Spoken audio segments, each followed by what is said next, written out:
자, 우리 옆에 분들과 인사하기 원합니다. 오늘 정말 잘 오셨습니다. 은혜 받기 원합니다.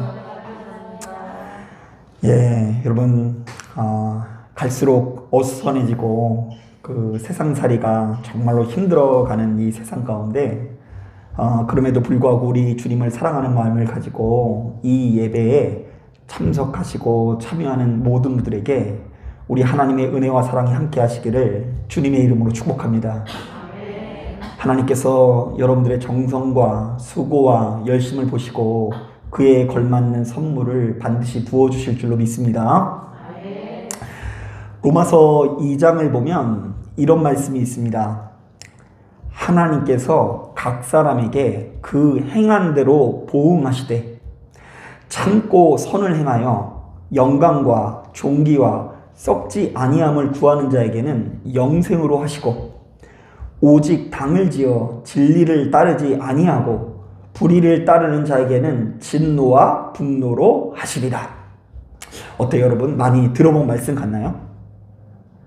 네, 아멘.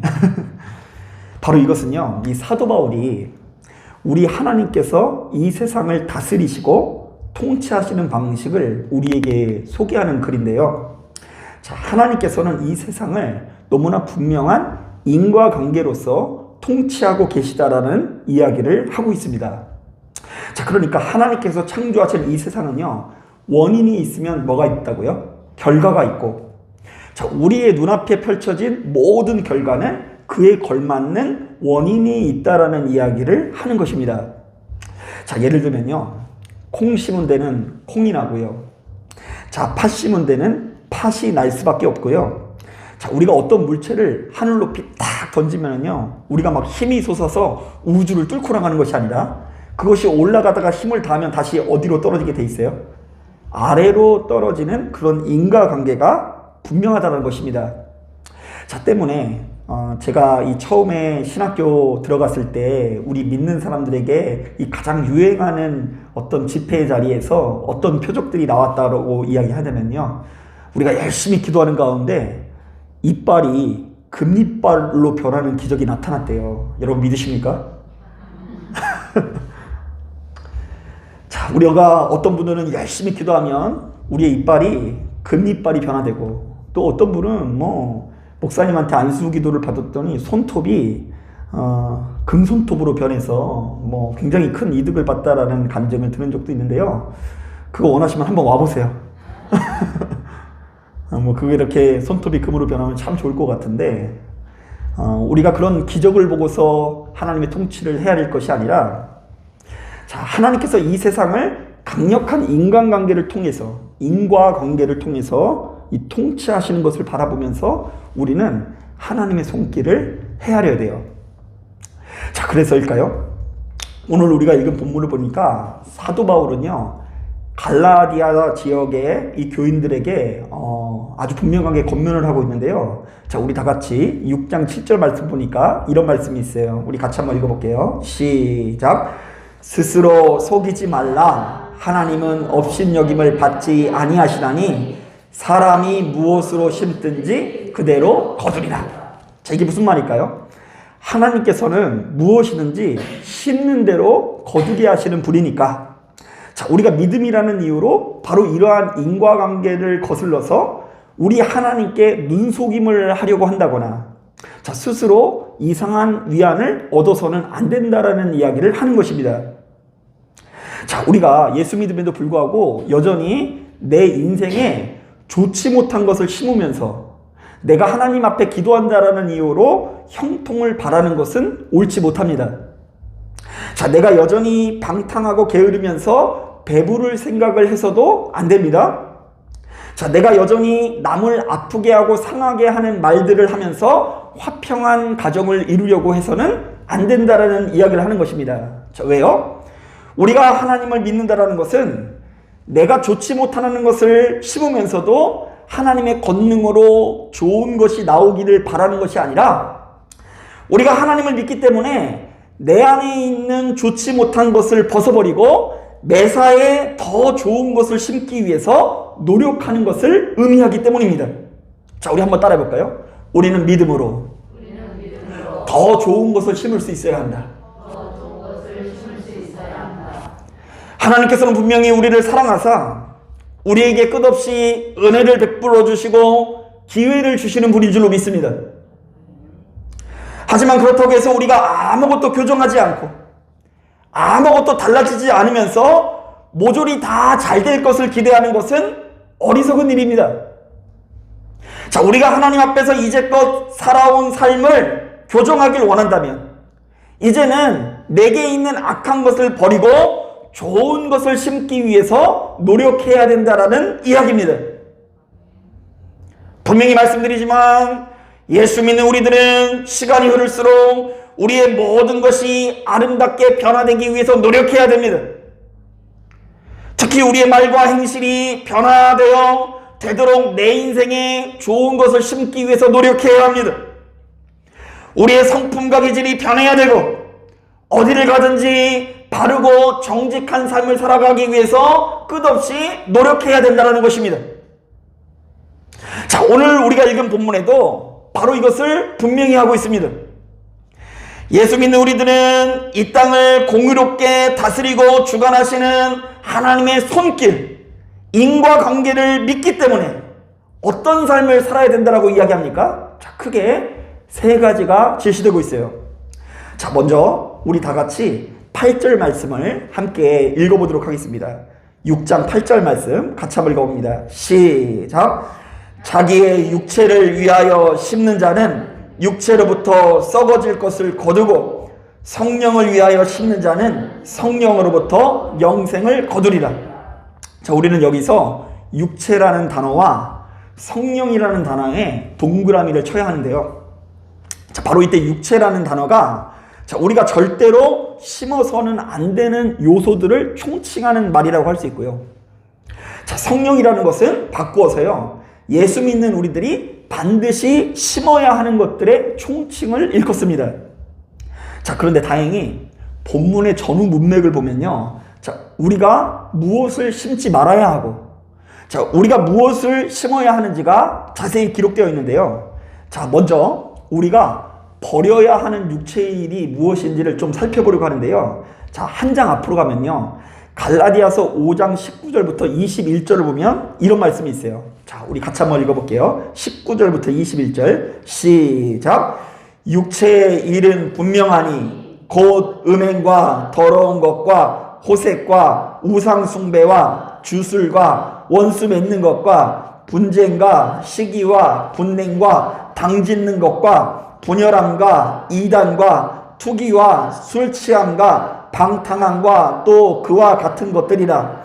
전에 너희에게 경계한 것 같이 경계하노니 이런 일을 하는 자들은 하나님의 나라를 유업으로 받지 못할 것이요. 여러분, 뭐 이런 내용들이요, 뭐 설명할 것도 없죠. 자, 여기에 있는 내용들은요, 우리 다 알고 있는 것 아니겠습니까? 자, 우리가 예수를 믿는다고 한다면 본문에 나와 있는 이런 것들을 끝없이 거절하기 위해서 노력해야 된다고 이야기합니다. 자, 그런데 만약 우리가 입술로는 예수를 믿는다고 하면서 여기 나와 있는 것들을 좀처럼 거절하지 못하고 매번 좋지 못한 것을 심는다고 한다면 결단코 좋은 것을 거둘 수 없다라고 증언하고 있는 거예요. 자, 그러면 우리가 계속해서 약속이 담긴 하나님의 말씀인 것을 믿고, 자, 우리가 심어야 되는 성령의 일이 무엇인지도 한번 살펴볼게요. 자, 22절, 5장 22절부터 24절 우리 같이 한번 읽어봅니다. 시작! 오직 성령의 열매는 사랑과 희락과 화평과 오래 참음과 자비와 양성과 충성과 온유와 절제니 이 같은 것을 금지할 법이 없느니라. 그리스도 예수의 사람들은 육체와 함께 그 정욕과 탐심을 십자가에 못 박았느니라. 자, 이번에도 여러분 다 알고 있는 말씀 아니겠습니까? 자, 우리가 예수를 믿는다고 한다면 바로 이런 것들을 심기 위해서 노력해야 되는데, 자, 바로 이런 것들은 우리가 성령님의 지배를 받을 때에 가능하다라는 것을 기억해야 됩니다. 자, 우리 한번 따라해 볼까요? 예수 믿는 우리들은 성령의 지배를 받고 성령으로 심어야 한다. 자, 그러니까 여러분들 스스로가 영적으로 민감한 사람이 되길 원합니까? 자, 여러분, 우리가 예수 믿는 사람으로서 영적으로 좀 민감한 사람이 되길 원하죠. 자, 그런데 영적으로 민감한다라는 것은 지금 뭐 어떤 것을 의미하냐면요. 지금 내가 무엇을 심고 있는지를 명확하게 아는 사람이 되는 걸 의미해요. 그리고 영적으로 민감한 사람은요, 자기가 지금 오늘 하루 동안 뭔가 하나님 앞에 좋지 못한 행동을 했을 때에요, 마음으로 굉장히 뭔가 불쾌한 마음이 일게 되어 있습니다. 자, 그리고 내가 어디에 머물고 무엇을 할 때 하나님께서 허락하시는 아름다운 열매를 맺는지를 명확하게 알 수밖에 없는 것입니다. 자, 그러니까 여러분, 매사에 다른 것을 바라보지 않고 다른 사람을 판단하기 이전에 누구를 바라봐야 돼요? 나를 바라봐야 돼요. 나는 지금 무엇을 심고 있는가? 자, 지금 나는 어디에 속해 있는가? 나는 지금 하나님의 나라를 유업으로 받을 만한 상태인가를 스스로 끝없이 점검하시는 저와 여러분 되기를 주님의 이름으로 축복합니다. 자, 그런가 하면 두 번째로 오늘 우리가 읽은 본문을 보니까, 자, 하나님께서 이 땅을 다스리는 신은 인과관계를 제대로 이해하는 사람들은요, 바로 이런 태도를 가져야 된다고 이야기합니다. 자, 우리 6장 9절 말씀 다시 한번 읽어보도록 하겠습니다. 시작. 우리가 선을 행하되 낙심하지 말지니 포기하지 아니하면 때가 이름에 거두리라. 자, 이것은 무슨 말이냐면요, 이 땅을 다스리시고 주관하시는 하나님의 손길을 굳게 믿는 성도들은요, 설령 우리의 눈앞에 이 좋지 못한 결과물이 가득할지라도 낙심할 필요가 있다 없다? 낙심할 필요가 없다라는 이야기를 하는 거예요. 자, 왜냐하면 분명히 하나님께서 살아계셔서 때가 되면 우리로 하여금 거두게 하실 것을 강하게 확신하기 때문입니다. 사실 여러분, 우리가 때때로 끊임없이 내 자신을 쳐서 복종시키면서도요, 자, 우리 눈앞에 펼쳐진 상황이 좋지 못할 때가 더러 있지 않습니까? 나는 항상 의롭고 정직하게 행할 뿐더러 누구보다 성실하게 하루하루를 살아가면서 항상 참고 인내하는 위치에 있는데, 뭔가 그에 걸맞는 열매는 나타나지 않고 악화되는 것처럼 느껴질 수 있습니다. 내가 누군가를 전도하길 원하는 마음으로 가득합니다.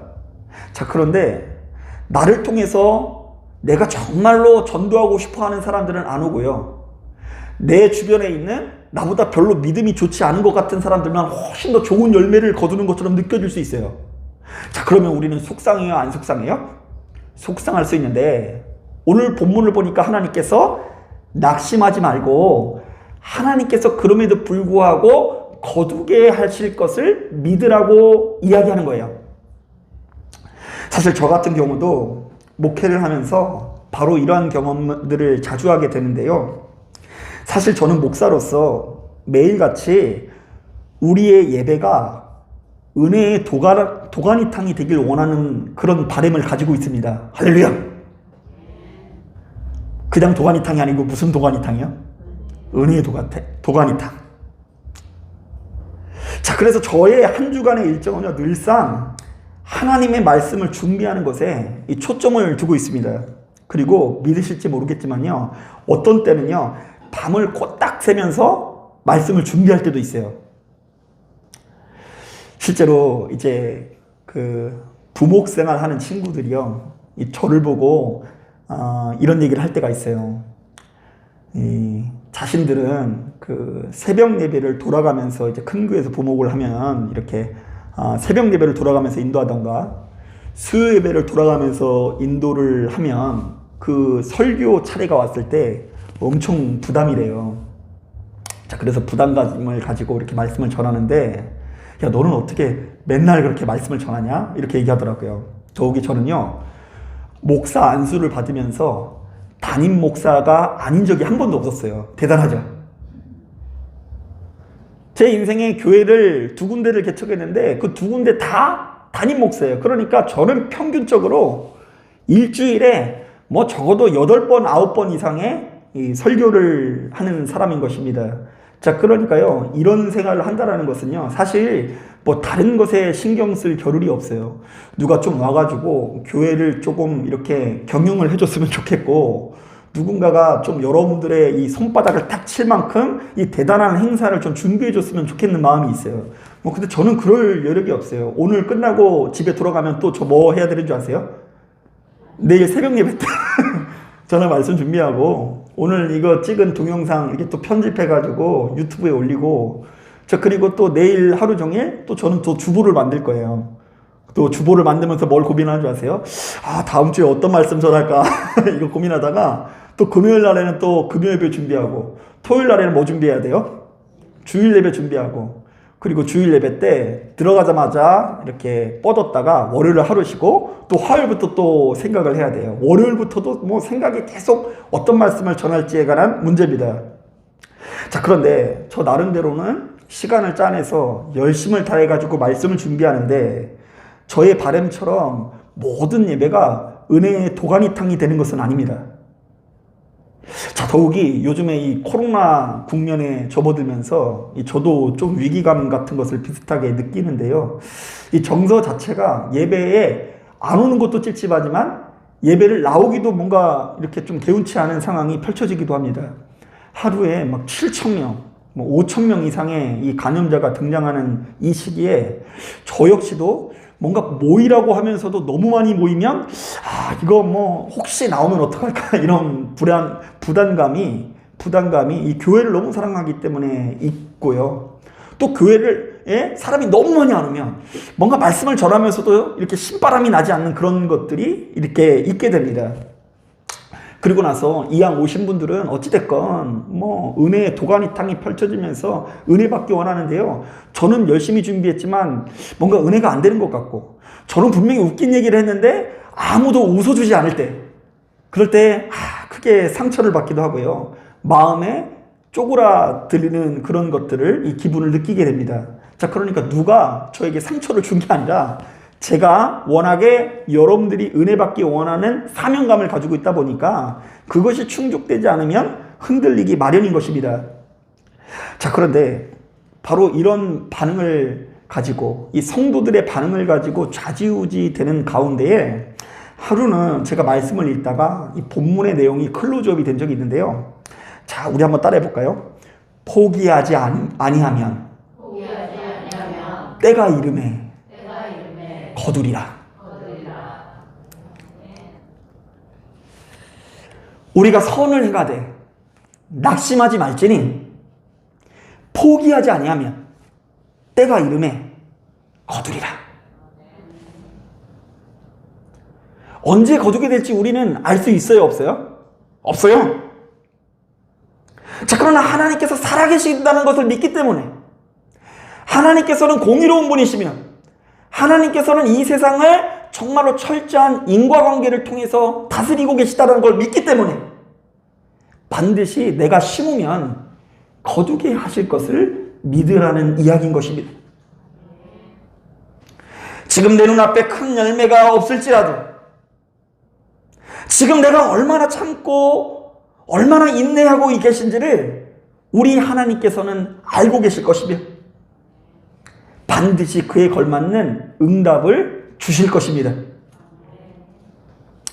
바로 그때 그 마음을 가질 때에 우리는 눈앞에 펼쳐져 있는 무수히 많은 장애물을 넘어 최후 승리를 누리는 것입니다.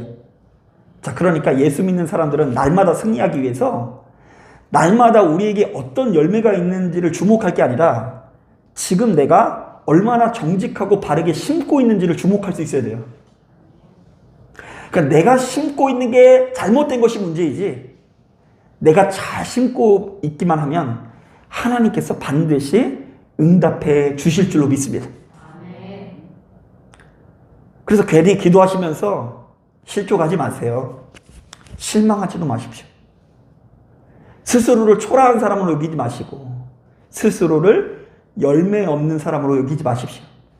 열매 없는 것은 내가 원하는 것이 나타나지 않는 것이 열매 없는 것이 아니라 내가 정직한 것을 심지 못하는 것이 열매 없는 것입니다.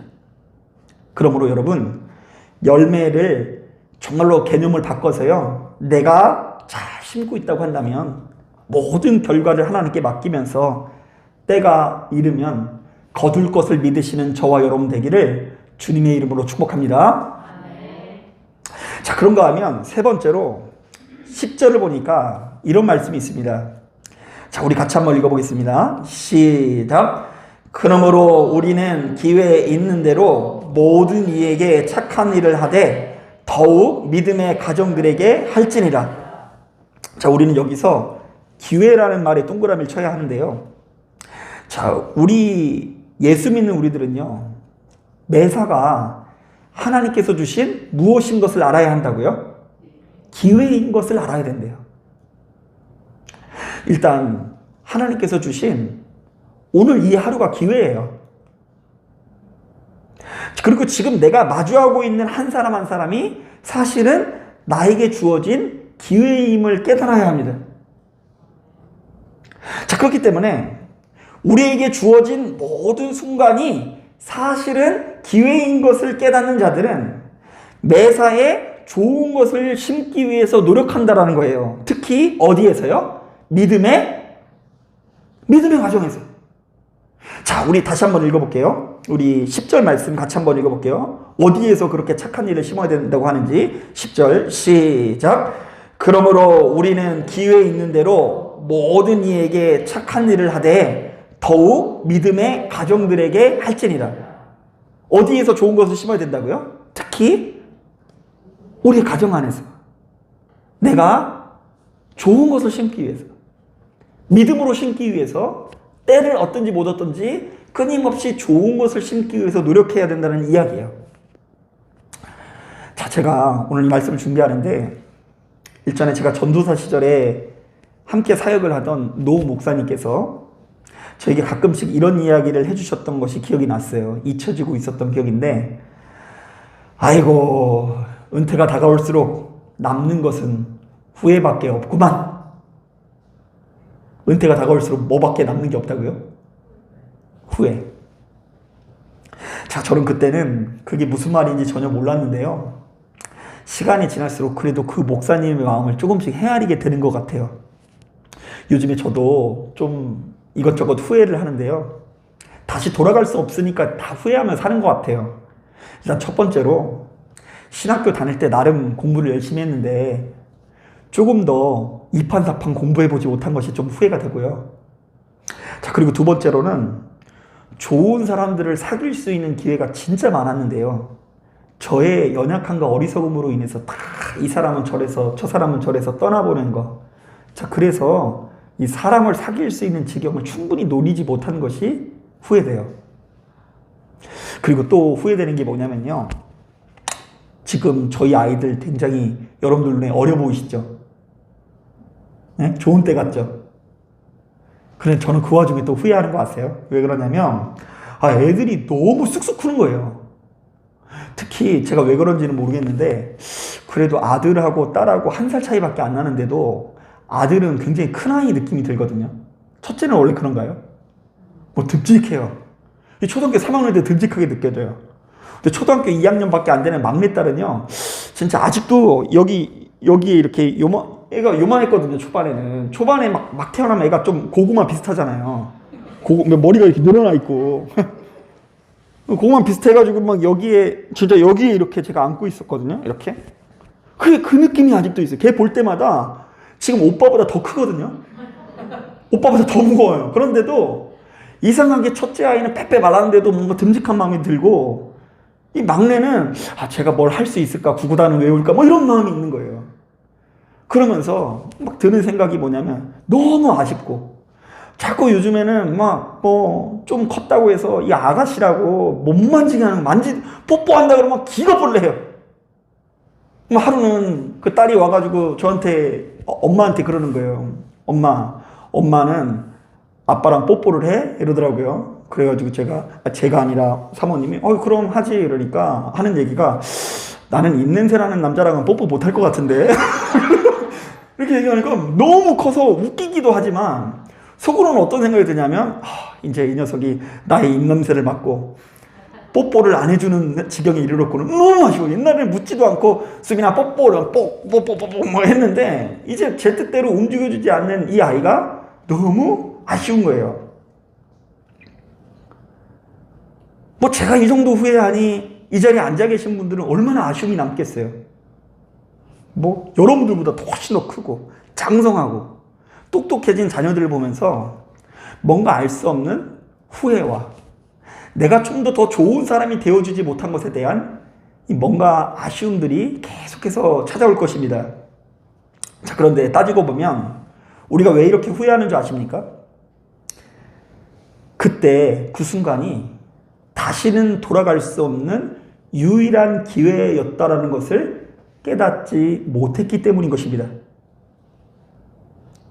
한치 앞을 내다보지 못하는 우리들은 우리에게 주어진 순간순간이 사실은 얼마나 소중한 기회인지를 좀처럼 헤아리지 못할 때가 많이 있습니다. 자, 여러분 어떠십니까? 여러분들도 시간이 흐르면 흐를수록 지금 여러분들 인생에 후회만 가득하게 쌓이고 계신 것은 아닙니까? 하지만 그렇다고 지나치게 낙심할 필요는 없습니다. 왜냐하면 지나온 모든 세월이 우리에게 기회였듯이 지금 우리가 함께 예배를 드리는 지금 이 순간, 오늘 이 하루도 우리에게 무엇이기 때문에요? 기회이기 때문입니다. 특히 제가 요즘에 깜짝 놀랐는데요. 2030년이 되면 평균 수명이 120살이 될 수 있대요. 지겨워요? 그렇게 과학이 발달했대요. 지금 우리나라든 전 세계 모든 사람들이 제일 많이 직면한 문제가 암이거든요. 그 암으로 인해서 죽는 사람이 그렇게 많아요. 뭐 좋지 못한 걸로 인해서. 그런데 그 암이 어느 정도 정복되어 간대요. DNA 차원에서부터 암이 일어나지 않는 그런 어떤 물질들이 개발이 되어지고 있고, 이 조금씩 정복되어져서 옛날에는 거의 죽음의 병이라고 알려져 있는 에이즈도 이제 거의 다 극복이 돼가지고 치료는 아니더라도 조금도 병세가 진행되지 않도록 그 약이 개발이 되었다고 합니다. 그래서 빨리 개발만 되면 일상생활 똑같이 전염성 없이 다른 사람들과 똑같이 대할 수 있다고 하더라고요.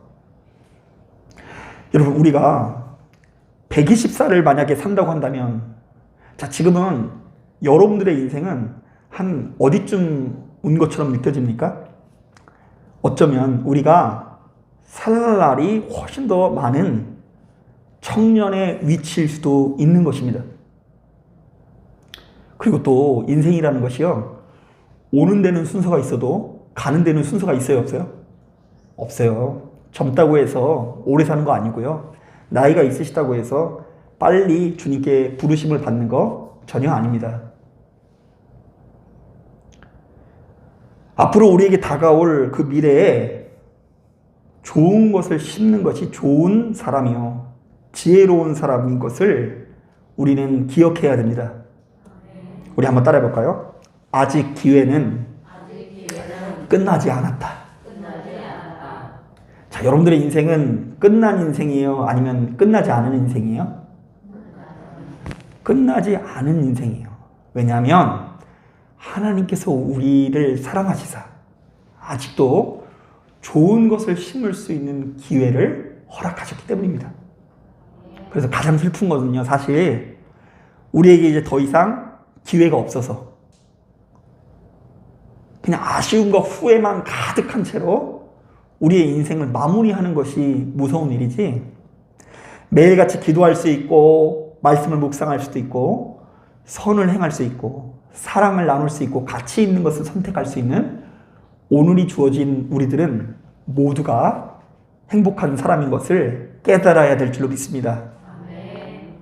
그래서 여러분, 다른 어떤 것보다 오늘 이 하루 가운데 살아있음이 가장 큰 은혜요, 축복이라는 것을 헤아리면서 나에게 주어진 기회 가운데 좋은 것을 심을 수 있는 저와 여러분들 되길 주님의 이름으로 축복합니다. 자, 말씀을 정리합니다. 오늘 이 시간에는요, 하나님께서는 이 세상을 분명한 인과관계로서 통치하고 계시다는 이야기를 배웠습니다. 자, 원인이 있으면 뭐가 있다고요? 결과가 있고, 결과는 대개 원인으로 인한 그 열매라는 개념을 우리가 배웠어요. 자, 그러므로 우리들은 바로 하나님의 이러한 통치 방식을 깨닫고 매일같이 좋은 것을 심기 위해서 노력해야 돼요. 잊어버리면 안 돼요. 항상 깨어있다라는 것은 오늘 이 하루가 기회인 것을 깨닫고 좋은 것을 심기 위해서 씨름하는 사람인 것입니다. 자, 여러분, 오늘 이 예배를 드리는 사람은 벌써 내일 그래도 더 좋은 것을 심을 수 있을 줄로 믿습니다. 제가 확신하는 건 뭐냐면 참된 진리의 말씀을 매번 듣는 사람들은요, 그렇지 않는 사람보다 더 가치 있는 것을 심을 수밖에 없어요. 내가 막 그동안 잘못 살아온 것을 다 거절하고 좋은 것을 이렇게 심기 위한 노력이 나타날 수밖에 없어요. 비록 작심 며칠일지라도, 아니요? 작심 3일일지라도 우리는 진리의 말씀을 가까이 하면서 우리의 인생이 더욱더 좋은 곳으로 나아가는 거예요. 그리고 예배드리고 기도하는 가운데 우리는 우리의 인생이 좋은 곳으로 심겨지는 것을 느낄 수가 있을 거예요. 하루 이틀은 몰라도 10년, 20년간 내가 진리의 말씀을 마주하면 나의 그릇이 훨씬 더 커져 있다는 것을 경험하게 될 거예요. 10년 전의 여러분들과 지금의 여러분들은 분명히 달라져 있을 줄로 믿습니다. 자, 그런데 어쨌든 본문은 이렇듯 좋은 것을 심기 원하는 자에게 크게 세 가지의 조언을 하고 있습니다. 자, 첫째, 하나님을 믿는다라는 것은 내가 매번 좋지 못한 것을 심으면서도 내가 기도를 이렇게 많이 했으니 당연히 좋은 것이 나올 거라는 그런 기대를 갖는 것이 아니라 내가 하나님을 믿기 때문에, 기도하는 사람이기 때문에 도리어 내 안에 있는 좋지 못한 것을 버리고 더 좋은 것을 심기 위해서 노력하는 것을 의미한다는 것을 깨달아야 됩니다. 자, 한번 따라해 볼까요? 하나님을 믿는 사람들은 더 좋은 것을 심는 사람이다. 자꾸 뭐 이상한 거 심으면서 다 하나님 아시죠? 해결될 줄로 믿습니다. 이러면 안 돼요. 맨날 사기치고 막 살인하고 부정을 저지르고 불륜을 저지르면서 내가 잘되기 원하는 거, 그거 말도 안 되는 것입니다. 끌어낼 걸 끌어내야 돼요. 좋은 것을 심기 위해 노력해야 됩니다. 자, 그리고 두 번째, 우리의 눈앞에 설령 좋은 열매가 없을지라도 우리가 끝까지 좋은 것을 심으면 때가 이르렀을 때 좋은 것을 거두게 하시는 하나님을 믿어야 될 줄로 믿습니다. 눈에 보여지는 대로 살지 마세요. 왜냐하면요, 그런 말 있잖아요. 믿음은 바라는 것의 실상이요, 보이지 않는 것들의 증거니 선진들이 이로써 증거를 얻었느니라. 이게 말이 안 되긴 해요. 왜냐하면 보이지 않는데 증거가 된대요. 믿음을 가지고 있기 때문에 보이지는 않지만 하나님께서 살아계시다라는 증거를 얻는데요. 이게 좀 이해하기 어렵죠. 법정 재판장에 가서 당신은 하나님이 살아계신 것을 믿습니까? 예, 믿습니다. 어떻게 믿습니까? 증거 있습니까? 증거가 눈에 보이지는 않지만 확실히 있습니다. 이러면 법정에서는 이상하게 볼 거예요. 그러나 믿음은 본디 보인다, 보이지 않는다? 보이지 않아요. 그래서 자꾸 보려고 하는 것은 제대로 된 믿음 생활이 아니에요. 보고서 기적이 나타나는 거 보고서 믿는 건 세상 사람들도 할 수 있는 영역입니다. 그러나 우리는 믿음으로 보지 않아도 믿음을 가질 수 있는 사람이고요. 보지 않아도 우리에게 열매 맺게 하실 것을 확신하는 사람인 거예요. 자꾸 남과 비교해서 내가 얻었네 안 얻었네 자꾸 이렇게 시달리지 마시고 끝없이 좋은 것을 심기 위해서만 노력하시면 되는 것입니다. 자, 그리고 마지막, 우리에게 주어진 모든 순간이 사실은 기회임을 깨닫고 매번 좋은 것을 심기 위해서 노력하십시오. 우리가 옛날에 과거에 신앙생활 하면서 이런 얘기 참 많이 들었어요. 부흥성이 시작하기 전에 이번이 은혜 받을 수 있는 기회입니다. 내지는 여러분 이제 인생이 바뀌고 팔자를 고칠 기회가 왔습니다. 이렇게 이야기하면서 이번 부흥성에 그러므로 반드시 참여하십시오. 그런데 여러분, 부흥성에만 기회가 아니라 부흥성에도 은혜 받을 기회이지만 우리에게 주어진 이 하루가 내가 마주하고 있는 그 한 사람이 기회예요. 그러므로 기회를 놓치지 말고 매번 이 기회를 꼭 잡겠다라는 심정을 가지고 우리가 깨어있는 사람이 되어야 할 줄로 믿습니다. 바로 그때에 하나님께서 허락하시는 은혜로 말미암아 우리의 인생이 하나님의 나라가 되어지는 것입니다. 여러분, 이 사실을 깨닫고 나와 동행하시는 하나님을 헤아리면서 그 하나님의 뜻대로 좋은 것을 심을 수 있는 저와 여러분 되시기를 주님의 이름으로 축복합니다. 자, 기도하겠습니다.